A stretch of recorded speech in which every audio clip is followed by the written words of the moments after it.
믿습니다. 오늘 본문의 말씀을 가지고 그래도 나는 주님을 믿습니다 라는 제목으로 함께 은혜 나누겠습니다. 중국 야사의 백리해라는 사람에 대한 이야기가 나옵니다. 백리해라는 사람은 매우 가난한 선비였습니다. 그래도 그는 좋은 아내를 얻어서 삶을 영위해 가고 있었습니다. 가난하지만 소망을 가지고 시험 과거에 합격하기 위해서 열심히 노력하고 있었습니다. 과거의 급제에서 성공하는 것, 그가 가진 최고의 꿈이었습니다. 가난했던 그는 배고픈 창자를 움켜쥐면서 열심히 공부합니다. 그러나 과거에 급제하는 것이 우리나라는 어렵겠어요? 중국도 쉽지 않았습니다. 첫해 열심히 공부했지만 낙방하고 말았습니다. 남편은 일을 못하고 계속 공부만 하고 있고 아내가 일손을 돕고 있지만 집은 점점 가난해지고 피폐해져 갔습니다. 그래도 그의 아내는 싹바느질을 하면서 백리해의 뒷바라지를 열심히 합니다. 그러나 그 이듬해에도 백리해는 과거에 또 떨어지고 말았습니다. 여전히 그 아내는 집안을 돌보며 남편을 또 섬깁니다. 그러나 점점 한계가 다가오고 있었습니다. 어느 날은 먹을 것이 떨어져서 며칠을 굶은 남편을 위해서 집에서 정말 식구처럼 키우는 씨앗닭을 결국은 잡고 말았습니다. 그런데 그 닭을 잡아서 삶으려고 하니까 불로 쓸 땔감이 없는 거예요. 그래서 자기 집 대문에 빗장을 벗겨다가 그것을 식칼로 가늘게 썰어서 그걸 불쏘시개로 삼고 대문짝을 뜯어다가 그걸 장작으로 삼아서 씨암탉을 잡아 남편을 섬겼습니다. 그렇게 남편이 공부를 하고, 그런데 그 해에 그 남편은 또 과거에 떨어지고 말았습니다. 그 아내는 더 이상 찢어지는 가난을 참을 수 없었습니다. 그래서 어느 날 남편 몰래 도망을 치고 맙니다. 아내에게 버림받은 백리해는 그야말로 최악의 상황이 됐습니다. 그래도 그가 할 수 있는 다른 것이 없었습니다. 그래서 그는 굶기를 그야말로 밥 먹듯이 하면서 열심히 공부했습니다. 그리고 다행히 그의 과거에 급제하게 됩니다. 높은 벼슬을 얻었습니다. 그리고 그 소문이 고향에도 들려지게 됩니다. 도망간 아내도 그 소문을 들었습니다. 어느 날 높은 벼슬을 차지한 이 백리해가 자기 고향으로 돌아온다는 소문을 그 아내가 듣고 남편이 금이 환영하고 있는 그 길가에 앉았습니다. 그리고 남편이 지나갈 때 검은고를 켜면서 이런 노래를 불렀다고 합니다. 문빗장 깎아내어 씨암탉을 삶아준 그 수고를 그대는 잊었는가. 이제 손잡고 부귀영화의 길을 함께 간들 어떠하리. 남편에게 구애의 노래를 부른 겁니다. 그러나 백리해를 태운 가마는 잠시 그 아내 앞에 멈추는가 하더니 그냥 휙 지나가 버리고 말았답니다. 그의 아내는 온갖 고생을 다 하면서 뒷바라지를 했지만 마지막 그 사랑의 고통을 견디지 못하고 영원히 버림을 받고 말았다는 것입니다. 참 안타까운 일이죠. 그런데 여러분, 우리 신앙생활에도 이와 비슷한 일들이 많이 일어나고 있다는 것 아십니까? 우리가 성도로서 불신이 가득한 이 세상에서 믿음의 절개, 신앙의 절개를 지키면서 산다는 것이, 하나님의 약속의 말씀대로 삶을 살아간다는 것이 결코 쉽지 않은 일입니다. 시대가 악하고 타락할수록 믿음을 지키는 것은 어렵습니다. 신앙을 지키려고 할수록, 말씀에 순종하려고 하면 할수록 고통은 커지고 더 많은 손해를 보아야 할지도 모릅니다. 그래서 많은 사람들이, 많은 성도들이 때때로는 타협하고 또 남들처럼 편하게 살고 싶은 그런 마음을 가지고 타협을 하는, 그 그런 삶을 살아가기도 합니다. 그런데 그런 유혹과 시험에 한번 타협하기 시작하면 우리의 영혼은 점점 병들고 하나님과의 관계는 멀어지고 신앙생활 역시 형식적이 되고 만다는 것을 우리는 너무나 잘 알고 있습니다. 오늘 함께 읽은 본문 안에는 참 힘들고 어려운 시기에 신앙의 절개를 지킨 믿음의 사람들의 이야기가 기록되고 있습니다. 우리가 잘 아는 유명한 다니엘의 세 친구 이야기입니다. 오늘 주님은 이 말씀을 통해 우리에게 무엇을 원하고 계시는지, 그리고 주님이 우리에게 주시는 교훈이 무엇인지 함께 살펴보고 우리 주님의 약속을 누리는 복되고 귀한 시간 되시기를 예수님의 이름으로 축원합니다. 주님은 오늘 본문의 말씀을 통하여서 그래도 주를 믿어야 한다고 말씀하고 계십니다. 사실 이 시대에 가장 찾아보기 힘든 신앙 중에 한 가지가 그래도 주님을 믿는 믿음이라고 생각합니다. 여러분, 많은 사람들이 그래서 주님을 믿습니다. 복을 바라고 그래서 주님을 믿고, 건강을 바라고 그래서 주님을 믿고, 형통하기를 바라고 그래서 주님을 믿습니다. 그런데 오늘 주님이 이 말씀을 통해 우리에게 요구하시는 신앙은 그래서 믿는 신앙이 아니라 그래도 믿는 신앙, 그래도 믿는 믿음입니다. 성경에는 삶에 찾아오는 불같은 시련에도 불구하고, 그럼에도 불구하고 그래도 주를 믿은 수많은 사람들의 이야기가 있습니다. 그중 저는 두 가지를 소개하려고 합니다. 먼저는 오늘 세 친구의 그리 아니하실지라도의 믿음입니다. 여러분, 그렇지 아니하실지라도, 그리 아니하실지라도 우리는 믿어야 합니다. 본문 3장 1절에 보면 느부갓네살 왕이 큰 금신상을 만들었습니다. 높이가 거의 30m에 육박하는 거대한 신상이었습니다. 느부갓네살 왕은 이미 하나님께서 그의 꿈을 통해서 보여주신 것처럼 매우 번성했습니다. 남방의 강자였던 이집트를 격퇴하고 아수르를 정복했습니다. 당시 온 천하를 제패한 것과 다름없었습니다. 하나님이 보여주신 꿈대로 된 겁니다. 하나님의 은혜로 그렇게 되는 것이었습니다. 그런데 이 느부갓네살 왕은 교만해졌습니다. 자기 힘으로 거대한 바벨론을 건설했다고 착각에 빠졌습니다. 그래서 자신을 위해서 10층 높이나 되는 금신상을 만들어 세우고 천하에 흩어진 고관 대작들을 다 불러서 거창한 낙성식을 거행합니다. 그리고 큰 소리로 황명을 전합니다. 3장 4절부터 6절에 되어 있습니다. 백성들과 나라들과 각 방언하는 자들아, 왕이 너희 무리에게 명하시나니 너희는 나팔과 피리와 수금과 사면금과 양금과 생황과 및 모든 악기 소리를 들을 때에 엎드려 느부갓네살 왕의 세운 금신상에게 절하라. 누구든지 엎드려 절하지 아니하는 자는 즉시 맹렬히 트는 풀무에 던져 넣으리라. 그리고 7절에 보니까 이런 공포 분위기 속에 모든 참석자들은 음악에 맞추어서 일제히 금신상 앞에 엎드려 절을 했습니다. 느부갓네살은 자기가 만든 신상 앞에 수많은 사람들이, 아니 모든 사람들이 엎드려 절하는 것을 보고 마치 자기가 신이라도 된 것처럼 생각했을 것입니다. 그런데 이때 어떤 갈대아 사람들이 왕에게 나와서 참소합니다. 왕의 명령을 상기시키면서 이 다니엘의 세 친구 사드락과 메삭과 아벳느고가 왕이 세운 금신상 앞에 절하지 않았다고 고발을 한 것입니다.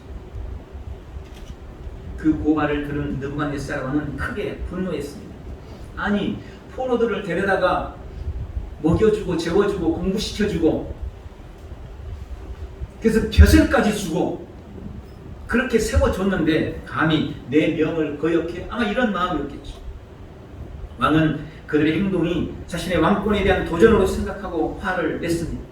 그들을 당장 풍문불 가운데 던져 넣을 수 있었습니다. 그러나 그들의 충성심과 업적을 알고 있었기에 다시 한번 그들에게 기회를 줍니다. 14절부터 보니까 사드락, 메삭, 아벳느고야, 너희가 내 신을 섬기지 아니하며 내가 세운 금신상에게 절하지 아니한다니 사실이냐? 이제라도 너희가 준비하였다가 절하라. 만약 절하지 아니하면 즉시 너희를 맹렬히 타는 풀무불 가운데 던져 넣을 것이니 누가 너희를 능히 내 손에서 건져낼 신이 있겠느냐?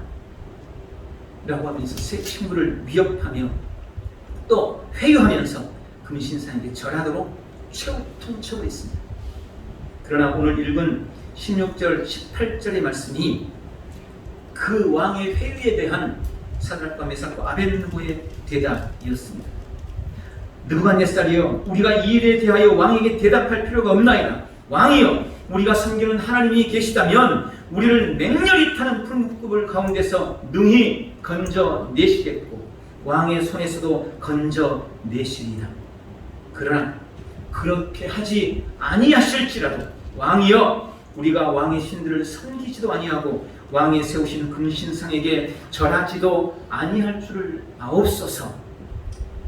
여러분, 이것은 그들이 얼마나 하나님을 경외하며 하나님께 헌신하는 삶을 살았는지를 보여주는 그들의 신앙 고백이었습니다. 그들은 생사의 갈림길에서 단호하게 자신들의 신앙을 고백합니다. 하나님이 살려주실 것이다. 그러나 혹시 하나님이 살려주지 아니한다 할지라도, 그래서 나는 내가 죽는다 할지라도 우리는 그래도 하나님을 믿을 것이다 라고 고백합니다. 그리고 우리가 잘 아는 대로 하나님은 그들을 머리털 하나도 상하지 않게 보호해 주셨습니다. 이들의 고백에서 절정을 이루는 것은 그렇게 하지 아니하실지라도, 그리 아니하실지라도 일 것입니다. 전능하신 하나님이 풀무불 속에서도 능히 건져주실 줄 믿지만 만약 그렇게 하지 아니하실지라도, 만약 그리 아니하실지라도 믿음을 포기하지 않겠다는 것입니다. 그리 아니하실지라도 왕의 신상 앞에 절하지 않겠다는 것입니다. 여러분, 이것이 최고의 신앙인 것입니다. 많은 사람들이 열심히 믿는 것 같다가도 자기 생각대로 안 된다든지 고난과 시험이 계속되면 그렇게 생각해요. 아니, 하나님이 계시다면 어떻게 이런 일들이 일어날 수 있는가? 왜 하나님 믿는 나에게 이런 고통이 있는가 하면서 하나님을 원망하거나 쉽게 뒤로 물러가 버리고 맙니다.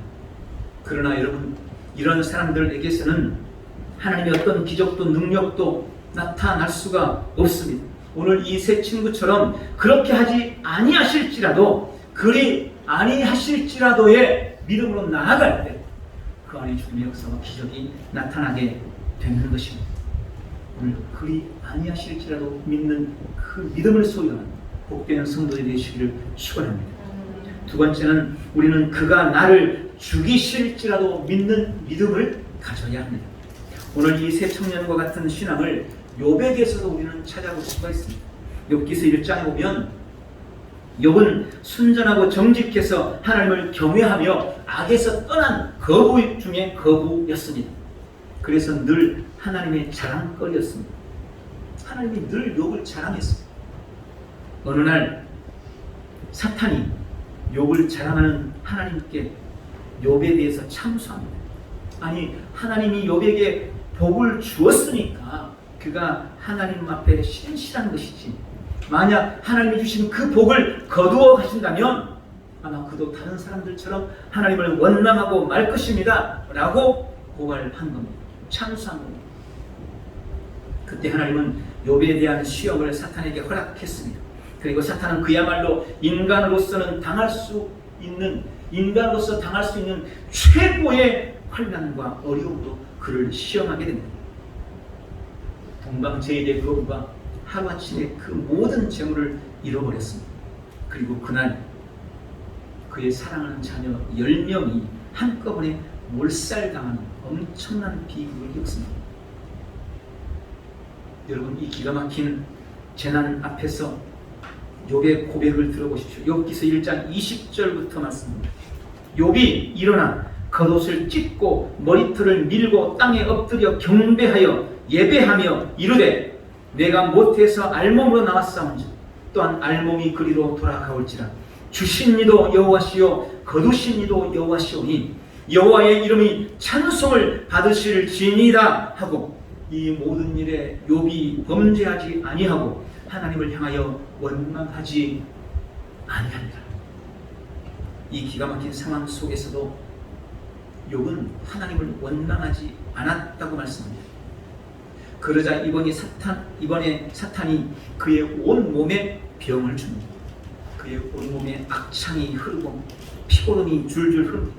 구더기가 몸에 들끓습니다. 그의 얼굴은 알아볼 수 없게 흉측하게 변하고 말았습니다. 그런 속에서 그의 남아있던 아내는 차라리 하나님을 저주하고 죽으라 하면서 욥을 떠나가고 말았습니다.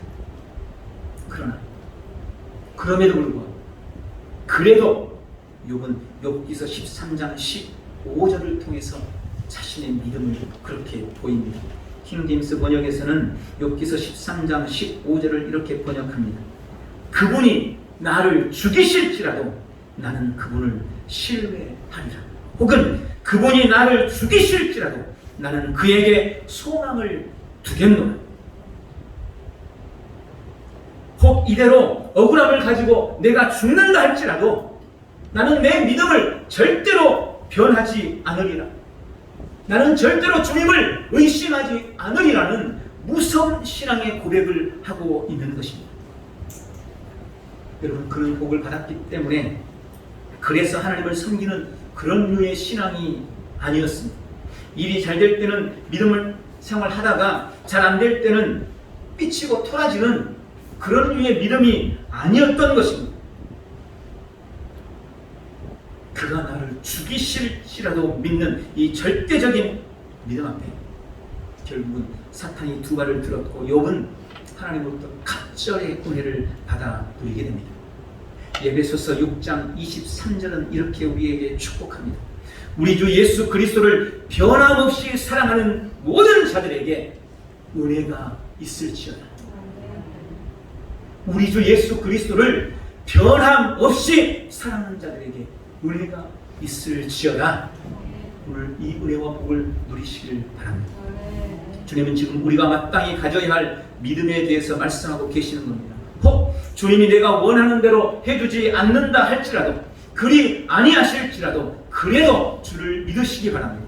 그가 나를 죽이실지라도 그래도 나는 주님을 믿습니다. 결단하는 복되고 귀한 성도들 다 되시길 예수님의 이름으로 축원합니다. 두 번째로, 결코 의심하지 마십시오. 야고보서 1장 6절부터 8절 이렇게 말씀합니다. 의심하는 자는 마치 바람에 밀려 요동하는 바다 물결 같으니 이런 사람은 무엇이든지 주께 얻기를 생각하지 말라. 두 마음을 품어 모든 일에 정함이 없는 자로다. 여러분, 신앙에 있어서 가장 경계해야 될 것은 물론 아주 당연히 의심이라고 할 수 있습니다. 이 의심이라는 말은 헬라어 디아크리노라는 말인데 이 말의 의미가 마음이 둘로 나뉜다, 마음이 둘로 나뉘었다라는 말입니다.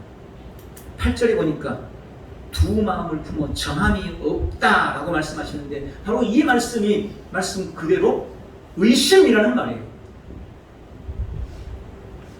의심, 두 마음을 가져서 정해진 것이 없다는 말. 두 마음은 어떤 마음일까요? 두 마음, 맞다는 마음, 아니다는 마음, 할 수 있다는 마음, 할 수 없다는 마음, 된다는 마음, 안 된다는 마음. 이게 두 마음, 이 두 마음이 우리 마음속에 들어와 있는 겁니다. 내 마음이 두 가지로 나뉘어 있는 거예요. 그런데 우리가 이 마음을 그냥 그대로 방치하고 있는 거예요. 내 마음속에 두 마음이 있도록 방치하고 있어요. 주님을 믿습니다라고 말하지만 이쪽에서는 아닐걸 하는 그 마음을 내가 그냥 방치하고 있는 거예요. 어느 것 하나를 택하지 못하고 있다는 의미입니다. 저는 이 의심이라는 의미를 묵상하면서 결국 믿음도 의심도 나의 선택에 달렸다는 생각을 하게 됩니다. 8절의 말씀 그대로 명확하게 선택하지 않은 것, 이건지 저건지 분명하게 정하지 않은 것, 바로 그것이 의심인 거예요. 정하지 않았어요. 정하지를 못하고 있는 거예요. 주님을 믿을지 나를 믿을지, 주님을 믿을지 돈을 믿을지, 주님을 믿을지 환경이나 상황을 믿을지 여러분, 많은 사람들이 여전히 선택하지 못하고 있다는 것입니다. 여전히 정하지 못하고 있다는 것입니다.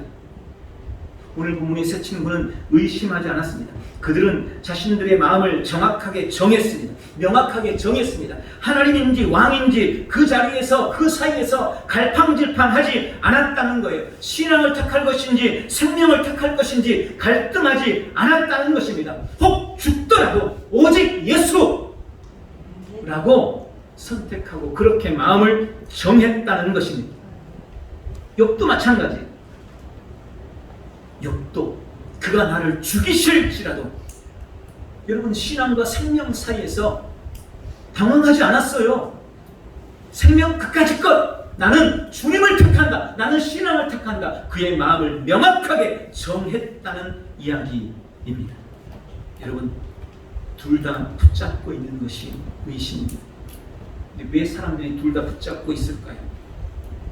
그 마음은 명확합니다. 손해보지 않아도 어느 쪽이 나에게 더 도움이 될까, 그걸 지금 고민하고 있는 겁니다. 여차하면 한쪽 발을 빼려고, 신앙이 이익되면 신앙을 택하고 환경이 이익되면 환경을 택하고, 이 둘 다 적당히 발을 걸치고 있다가 내가 이익 볼 쪽, 내가 손해보지 않을 쪽으로 택하려고, 그래서 두 마음을 지금 걸치고 있는 거예요. 두 마음을 가지고 저울질하고 있는 것입니다.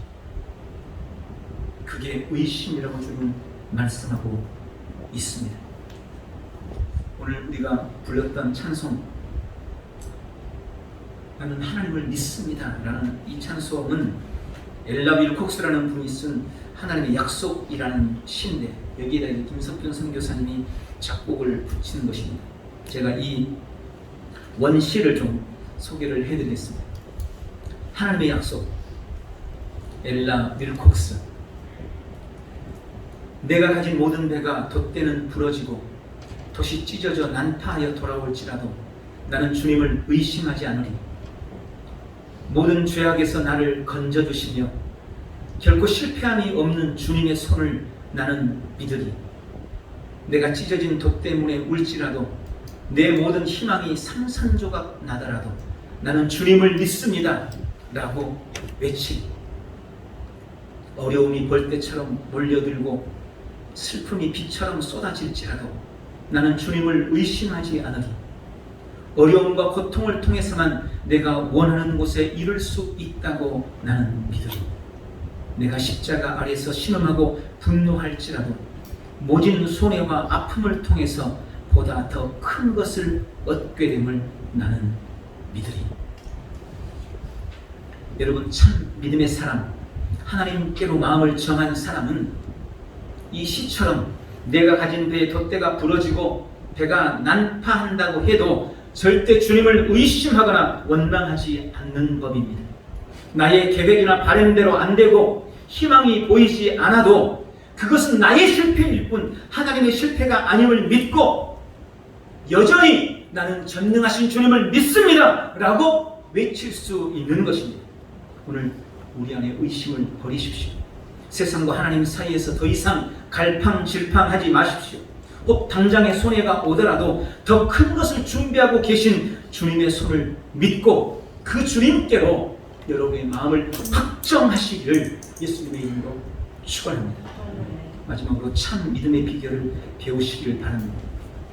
저는 본문의 세 친구를 통해 그들이 어떻게 신앙의 절개를 지키며 참 믿음으로 승리할 수 있는가를 세 가지 정도로 묵상했습니다. 첫 번째는 유혹 앞에 단호하시기를 바랍니다. 본문에 느부갓네살은 금신상에게 절하지 않는 사람들이 있다는 말에 분노했습니다. 그런데 그들이 자신이 아끼는 신하들인 것을 알고 그들에게 호의를 베풀기로 합니다. 왕이 베풀어주는 마지막 기회인데, 여러분, 왕의 총애를 받는 사람으로서 왕의 마지막 호의를 거절하는 것은 결코 쉬운 일이 아니었을 것입니다. 그러나 세 친구는 왕이 마지막으로 제안한 호의를 단호하게 거절합니다. 뭐라고 합니까? 느부갓네살이여, 우리가 이 일에 대하여 왕에게 대답할 필요가 없나이다. 무슨 말입니까? 다시 생각할 것도 없습니다. 대답할 가치도 없습니다. 여러분, 그들은 자신의 목에 칼이 들어오고 불구덩이에 던져진다 할지라도 자신들이 한 그 결정을 절대로 바꿀 수 없다고 분명하게 밝히고 있는 것입니다. 여러분, 유혹이 됐을 겁니다. 그들인들 풀무불에 들어가는 것이 왜 두렵지 않았겠습니까?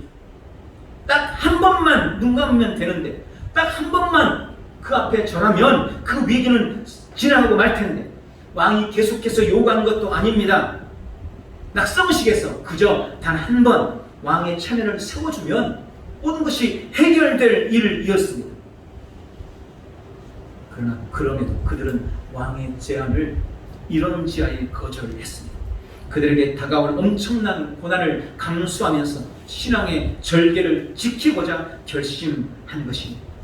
여러분, 믿음의 삶에 찾아오는 각가지 유혹 앞에서 조금만 더 단호해지시기를 예수님의 이름으로 축원합니다. 그게 좋은 믿음입니다. 두 번째는 고난의 풀무를 견뎌내시기 바랍니다. 우리는 믿음의 길에 고난의 풀무가 없었으면 합니다. 없기를 바라면서 신앙합니다. 네, 저도 마찬가지예요. 저도 고난의 풀무는 피했으면 좋겠다, 늘 그렇게 생각하죠. 그러나 그것은 어디까지나 우리의 바람일 뿐, 주님은 도리어 고난의 풀무를 통해서 우리를 연단하시고 고난의 풀무로 우리를 훈련시키시고, 우리는 믿음을 지킨 이들이 고난의 풀무에 들어가지 않았으면 바라고 소망하지만 도리어 오늘 부분에 그들은 7배나 더 뜨거운 풀무불에 던져졌습니다. 7배나 뜨거운 풀무에 던져졌습니다.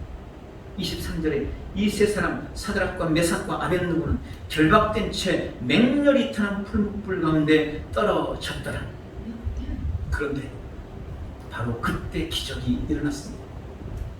세 사람을 집어넣었는데 그 안에 4사람이 돌아다니고 있었습니다. 그리고 그 세 사람은 옷깃 하나, 털끝 하나 상하지 않았습니다. 여러분, 풀무불에 던져지지 않으면 우리는 기적을 볼 수 없습니다. 기적은 풀무불 속에서 나타나는 것임을 기억하시기 바랍니다. 우리는 풀무불을 피하고 싶어 하지만 도리어 주님은 고난의 풀무불을 통해서 영광 받으시기를 원하고 계십니다.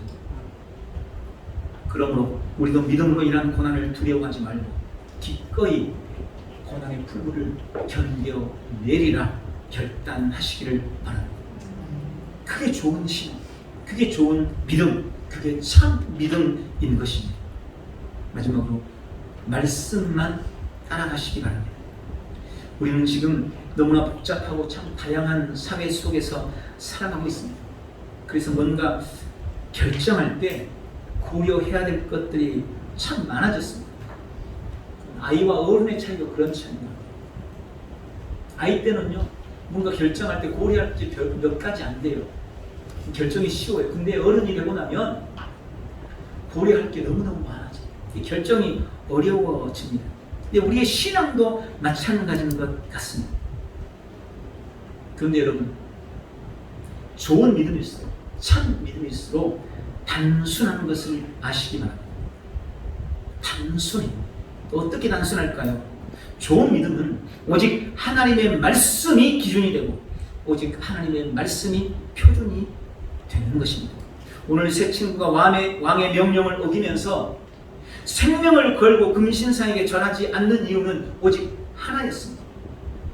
금신상에 절하지 않는 이유가 뭐 여러 가지를 고려한 것이 아니라는 말이에요. 단 한 가지, 그것이 하나님의 말씀이기 때문에, 그것이 하나님의 뜻이기 때문에 그들은 하나님의 말씀을 지키기 위해서라는 그 단 한 가지 이유로 금신상 앞에 절하지 않은 것입니다. 지금 그들에게 하나님이 그들을 구원해 주시느냐 안 해주시느냐, 그건 문제가 아니었습니다. 지금 그에게 명령하고 있는 자가 자신의 목숨줄을 쥐고 있는 왕이냐 아니냐, 그것도 별 문제가 아니었습니다. 7배나 뜨거운 풀무불에 들어가느냐 마느냐, 지금 그게 문제가 아닌 거예요. 그저 금신상에 절해서는 안 된다는 것이 하나님의 뜻이고 그것이 하나님의 말씀이기 때문에 그 단순한 단 하나의 이유로 그들은 금신상에게 절하지 않았던 것입니다. 눈앞의 이익이나 내 앞에 사람이나 당장의 현실이나 상황이 아니라 그저 하나님의 말씀이 나의 선택과 나의 결정의 기준이 되는 것, 그게 참입니다. 상황도 고려하고 그 사람도 고려하고 현실도 고려하고 나의 손익도 따져보고 그래서 뭔가를 선택하는 것이 아니고 그것이 하나님의 말씀인지 그것이 하나님의 뜻인지 아닌지 오직 그것만을 가지고 선택하는 것, 여러분 그게 좋은 믿음입니다. 그게 참 믿음이라는 것을 기억하시기를 축원합니다. 그런 은혜가 있기를 주님의 이름으로 축복합니다. 말씀을 냈습니다. 오늘 주님은 그래도 나를 믿으라고 말씀하십니다. 그리 아니하실지라도 나를 믿으라고 말씀하십니다. 혹 나를 죽일지라도 주를 믿으라고 말씀하고 계십니다. 믿음 때문에 손해를 보고 내 인생이 내 뜻과 내 바람과 내 계획대로 안 돼도 그래도 의심하지 말고 실패가 없으신 주님 앞에 그래도 나는 주님을 믿습니다 라고 외치면서 참 믿음으로, 좋은 믿음으로 주 앞에 나아가는 복되고 귀한 성도들 다 되시길 예수님의 이름으로 축원합니다. 기도하겠습니다. 전능하신 주님, 오늘 귀한 말씀을 통해서 그래도 주님을 믿으리라 결심합니다. 내 삶이 내 뜻과 내 계획과 내가 원하는 대로 되지 않는다 할지라도 그래도 주님을 의심하지 않게 도와주옵시고, 그럼에도 불구하고 오늘 다니엘이 이 세 친구처럼 그리 아니하실지라도 욥처럼 그가 나를 죽이실지라도 나는 주님을 믿습니다 고백하는 우리 온 성도들 다 되도록 축복해 주시옵소서. 예수님의 이름으로 기도하옵나이다. 아멘.